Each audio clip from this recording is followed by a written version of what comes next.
दिल्ली के त्रिलोकपुरी में श्रद्धा murder case जैसी वारदात में महिला ने बेटी के साथ मिलकर अपने पति को मार डाला।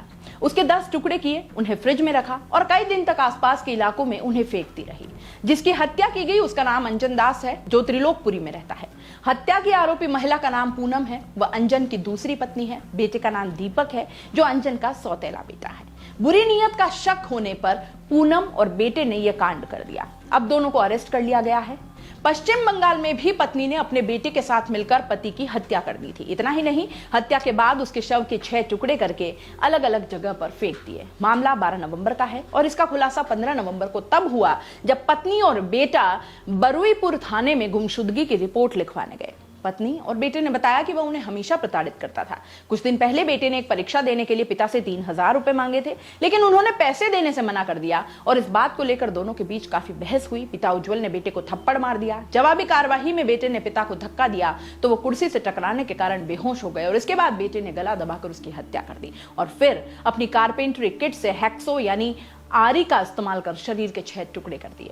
वह टुकड़ों को ठिकाने लगाने के लिए साइकिल से जाता था। पिता के शरीर के अंगों को 6 बार में जाकर करीब 500 मीटर दूर खास मलिक और देहमिदेन माल्ला इलाकों में फेंका। श्रद्धा का केस तो आप जानते ही हैं, बच्चे बच्चे की जुबान पर है। कैसे आफताब ने टुकड़े कर दिए और 18 दिन तक फ्रिज में रखकर वो टुकड़े फेंकता रहा।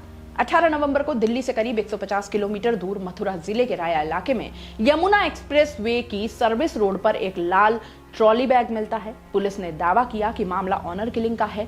यह लाश 22 साल की आयुषी की थी। आयुषी बालिग थी और उसकी गलती सिर्फ इतनी थी कि उसने घर वालों की इजाजत के बगैर दूसरी जाति से आने वाले लड़के से शादी कर ली थी। यह शादी आर्य समाज मंदिर में हुई थी और उसका परिवार इस वजह से नाखुश था। आयुषी के पिता नितेश यादव ने आयुषी को खूब पीटा और फिर अपनी 32 बोर की लाइसेंसी रिवॉल्वर निकाली और बेटी पर 2 गोलियां दाग दी।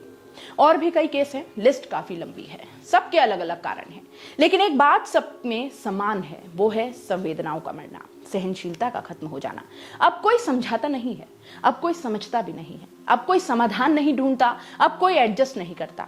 सबके दिमाग में एक ही बात, खत्म करो टंटा, फैसला ऑन द स्पॉट। ये परवरिश की कमी है या कानून में विश्वास नहीं या फिर खुद पर ही भरोसा नहीं रहा। इतना इनटॉलरेंट क्यों और कैसे हो गए हैं हम? लगातार ऐसी खबरें देश के हर कोने से आना किस और इशारा करता है? सोचा है आपने? और फिर आप सोचते हैं कि आप सुरक्षित हैं। क्या गारंटी है कि कल आपके टुकड़े नहीं हो जाएंगे इसी तरह? आप भी ऐसे ही टुकड़ों में, जंगलों में, नदियों में फिकते नहीं फिरेंगे? ये जो नया ट्रेंड चला है, ये आपके घर नहीं पहुंचेगा। कैसे तय करेंगे आप? मजे की बात यह है कि कुछ लोग इसको भी सही ठहराते हैं। हद है। और यही कारण भी है ऐसी घटनाओं के बढ़ने की।